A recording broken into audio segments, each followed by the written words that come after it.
पुण्यात्माओं, परमात्मा का जो ज्ञान है परमात्मा ही करा सकता है। जीव अपनी शक्ति बल से या अपने अभ्यास प्रयत्न से परमात्मा को नहीं जान सकता। अगर ये जान सके होते तो हजारों वर्ष इन्होंने समाधि मेडिटेशन करके देख लिए। अब जो 2.5 घंटे सुबह 2.5 घंटे शाम भक्ति करके मोक्ष का दावा करते हैं, वो खोखला दावा उनका। हजारों वर्ष उन्होंने इस शरीर में खूब टक्कर मार ली और लास्ट में कह दिया गॉड इज फॉर्मलेस, परमात्मा निराकार है, परमात्मा का केवल प्रकाश देखा जा सकता। तो परमात्मा नहीं देख सके वह, परमात्मा का जब प्रकाश देखा है तो परमात्मा बिना प्रकाश होगा किसका। वो तो ऐसा है जैसे ये शरीर है हमारा, ये ऐसा है जैसे किसी सरोवर तालाब के साथ में कोई मकान बना हो, कोई महल बना हो, और उस सूर्य का प्रकाश उस सरोवर के जल से रिफ्लेक्ट होकर, प्रतिबिंब होकर के, और उस मकान की किसी छत पर लग रहा हो, तो वहाँ उसका प्रकाश तो सूर्य का है, लेकिन वो सूर्य नहीं है। और कोई ये कहे ये प्रकाश तो सूर्य का है जो घर में हम देख रहे हैं, लेकिन सूर्य निराकार है, तो क्या वो बुद्धिमान व्यक्ति हो सकते? तो इस शरीर रूपी महल में उस परमात्मा का रिफ्लेक्टेड यानी प्रतिबिंब का जो बना हुआ प्रकाश है, प्रतिबिंब देखते हैं ये लोग। और लास्ट में इन्होंने यही मान लिया कि परमात्मा निराकार है, परमात्मा का केवल प्रकाश देखा जा सकता है त्रिकुटी में या जहाँ भी वो ध्यान का व्यर्थ प्रयत्न करते हैं। तो प्रकाश, परमात्मा बिना प्रकाश किसका हो गया वो? तो परमात्मा निराकार कैसे है? जब उसका प्रकाश आपने देखा तो है कहीं वो? तो सूर्य को निराकार बताने वाले और सूर्य का प्रकाश देखने का दावा करने वाले वो बुद्धिहीन प्राणी है। यही यथास्थिति समझ लेना इन अज्ञानी ऋषि, महर्षि और आज तक के जितने परमात्मा से अपरिचित संत हैं, उन्होंने यही थ्योरी बताई है। चाहे वो राधा स्वामी पंथ से संबंधित हैं, चाहे वो दंदन सतगुरु पंथ से, चाहे जय गुरुदेव पंथ से, और चाहे कोई अन्य जितने भी आज तक संत ऋषि महर्षि आप जिससे भी विचार सुनोगे, परमात्मा निराकार है। और जो निराकार और साकार दोनों स्थिति बताते हैं वो कति अनजान है। वो कहते हैं परमात्मा मूलतः तो वो निराकार ही है, लेकिन यहाँ साकार बन कर आता है, जैसे श्री राम और श्री कृष्ण रूप में। कोई बात हुई? फिर निराकार साकार अलग कैसे हो गया? तो साकार मानो या निराकार मानो उसको, तो दोनों स्थिति नहीं होती किसी वस्तु की। कोई नहीं कहा अंधा भी है दिखे भी है, ये दोनों बात थोड़ी हो सकती है कि अंधा है तो अंधा ही है, उसको दिखता नहीं फिर, और दिखता है फिर अंधा कैसे? निराकार है तो साकार कैसे? वो साकार है तो निराकार कैसे? तो जिन महापुरुषों को परमात्मा स्वयं मिले अपने प्रयत्न से, पुण्यात्माओं, आज तक किसी ने भगवान को पाया नहीं। राज्य भी त्याग दिया, परिवार भी त्याग दिया, जंगल में वन में जाकर के गुफाओं में भी रह लिए, धुने लगा कर प्रयत्न किए, चारों तरफ आग बाल कर, और झरनों में खड़े हो कर भी साधकों ने परमात्मा प्राप्ति का प्रयत्न किया, लेकिन ऑल इन वेन यानी सभी निष्फल रहे, क्योंकि उनकी साधना अकॉर्डिंग टू द शास्त्र नहीं थी। उनकी साधना शास्त्र अनुकूल नहीं थी, मनमाना आचरण था। और अब भी जो कर रहे हैं मनमाना आचरण, वो भी अपना जीवन व्यर्थ कर रहे हैं। जैसे श्रीमद् भगवद गीता अध्याय नंबर 16 के श्लोक 23 और 24 में स्पष्ट किया है कि शास्त्र विधि को त्याग कर जो मनमाना आचरण करते हैं, उनको न तो कोई सुख होता है, न उनकी गति परम गति होती है, और न ही उनका कोई कार्य सिद्ध होता है, उसको कोई सिद्धि भी प्राप्त नहीं होती, अर्थात यूजलेस, व्यर्थ।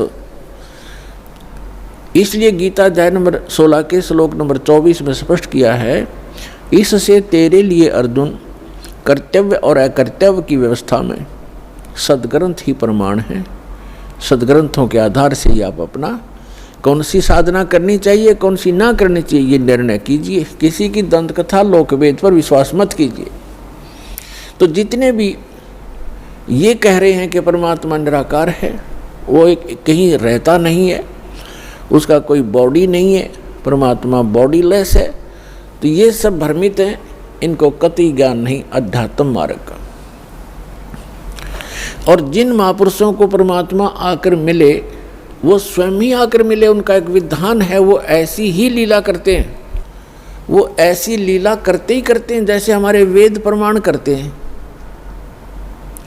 ऋग्वेद मंडल नंबर 9 सूक्त 86 मंत्र 26 और 27 में, ऋग्वेद मंडल नंबर 9 सूक्त 82 मंत्र 1, 2, 3 में, ऋग्वेद मंडल नंबर 9 सूक्त 54 मंत्र 3 में, ऋग्वेद मंडल नंबर 9 और सूक्त 94 के मंत्र 1 में, ऋग्वेद मंडल नंबर 9 सूक्त 95 के मंत्र नंबर 2 में, ऋग्वेद मंडल नंबर 9 सूक्त 96 के 96 के मंत्र 16 से लेकर 20 में, ऋग्वेद मंडल नंबर 9 सूक्त 20 मंत्र 1 में, ऋग्वेद मंडल नंबर 9 सूक्त 20 के मंत्र 1 में, ऋग्वेद मंडल नंबर 9 सूक्त 1 मंत्र 8 और 9 में। और भी अनेक स्थानों पर यह प्रत्यक्ष प्रमाण है कि परमात्मा ऊपर रहता है सतलोक में, तेजो में, लोक में, धाम में। वो एक पृथ्वी है जो स्वप्रकाशित है, वहाँ परमात्मा एक राजा के समान विराजमान है, सिंहासन पर यानी तख्त पर, सिंहासन पर कहो तख्त कहो, जैसे कहते थे ना दिल्ली के तख्त पर बाबर का राज्य इतने वर्ष तक रहा। तख्त माने सिंहासन, गद्दी।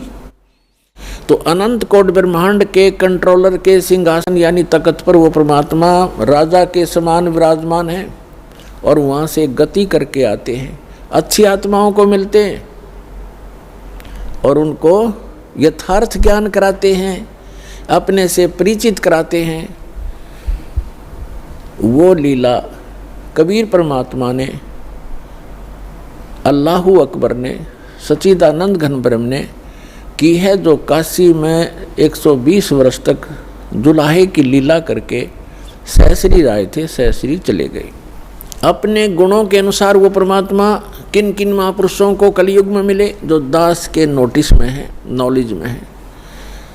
आदरणीय धर्मदास साहिब जी, आदरणीय मुल्कदास साहिब जी, आदरणीय दादू साहिब जी, आदरणीय नानक साहिब जी सिख धर्म के प्रवर्तक, आदरणीय गरीबदास साहिब जी गांव छुड़ानी जिला ददर हरियाणा वाले, आदरणीय गीसा दास जी गांव खेखड़ा जिला मेरठ उत्तर प्रदेश वाले, आदरणीय स्वामी रामानंद जी बनारस वाले, काशी वाले। इन महापुरुषों को वो परमात्मा अपनी लीला अनुसार, अपने गुणानुसार मिले और इनको सचखंड लेकर गए। धर्मदास जी को जब सचखंड लेकर गए, 3 दिन तक वो अचेत रहे, 3 दिन और 3 रात। ऐसे ही मुल्कदास जी को लेकर गए, वो भी 3 दिन तक अचेत रहे। ऐसे ही नानक जी को लेकर गए, सिख धर्म के प्रवर्तक को, 3 दिन तक वो लापता रहे। उनका शरीर कहीं जंगल में रख दिया, उनकी आत्मा को लेकर परमात्मा सचखंड गए। तीसरे दिन उनको वापस छोड़ा। वहाँ के उपस्थित व्यक्तियों ने सोच लिया था कि ये बेई नदी के अंदर जल में डूब गए हैं नानक जी, क्योंकि डुबकी लगाकर पानी से बाहर नहीं आए थे, स्नान करने के लिए डुबकी लगाई थी, वहाँ से अंतर्ध्यान हो गए थे। इसी प्रकार आदरणीय दादू साहिब जी को परमात्मा लेकर गए थे, 3 दिन तक वो भी अचेत रहे थे, 3 दिन 3 रात। और तीसरे दिन फिर आकर के परमात्मा ने उनकी आत्मा वापस डाल दी थी, वो सचेत हो गए थे। उसके बाद आदरणीय गरीबदास साहिब जी को भी परमात्मा दिन के 10 बजे मिले थे, खेतों में, जंगल में गौ चरा रहे थे वहाँ पर, तो वहाँ से लेकर गए थे और उनको उसी दिन शाम को देर रात तक वापस छोड़ दिया था, उनको मृत जान करके चिता पर रख दिया गया था। चिता प्रज्वलित करने से पहले ही परमात्मा ने उनकी आत्मा को प्रवेश कर दिया बॉडी में और एकदम वो खड़े हो गए। इसी प्रकार आदरणीय गीसा दास साहिब जी भी 3 दिन और 3 रात तक ऐसे ही अचेत रहे थे और तीसरे दिन परमात्मा ने उनकी आत्मा को छोड़ा था। तो इसी प्रकार रामानंद जी भी कुछ घंटों तक ही परमात्मा के साथ ऊपर रहे थे, 5-6 घंटा, और फिर उनकी आत्मा को जो वापस छोड़ा तो वो परमात्मा के गवाह बने, साक्षी बने। तो पुण्यात्माओं, उनमें से आदरणीय गरीबदास साहिब जी गांव छुडानी, जिला झज्जर वाले, इनको परमेश्वर ने अपना यथार्थ ज्ञान पुनः दिया। वैसे तो अन्य महापुरुषों को भी बताया, लेकिन उस समय की वाणी जो है बीच में थोड़ी बहुत कोई रह जानी थी, इधर उधर पूरी संग्रहित नहीं हो पानी थी। तो गरीबदास जी के रूप में परमात्मा ने उस प्यारी आत्मा के माध्यम से अपना कंप्लीट ज्ञान दिया। और एक गोपाल दास नाम के एक दादूपंथी संत ने वो लिखी और गरीबदास जी बोला करते थे। ऐसे ही धर्मदास साहिब जी ने लिखी थी, परमेश्वर कबीर जी बोला करते थे। लेकिन इतने समय गुजर जाने के बाद उसमें मिलावट हो जाना स्वाभाविक था, इसलिए परमात्मा ने आदरणीय गरीबदास साहिब जी के द्वारा अपना यथार्थ ज्ञान पुनः प्रकट करवाया। और इसका प्रमाण उन्होंने पहले ही बोला था कि 12वां पंथ गरीबदास पंथ होगा और गरीबदास जी के माध्यम से मेरी वाणी पुनः प्रकट होगी, प्रकाश होगा।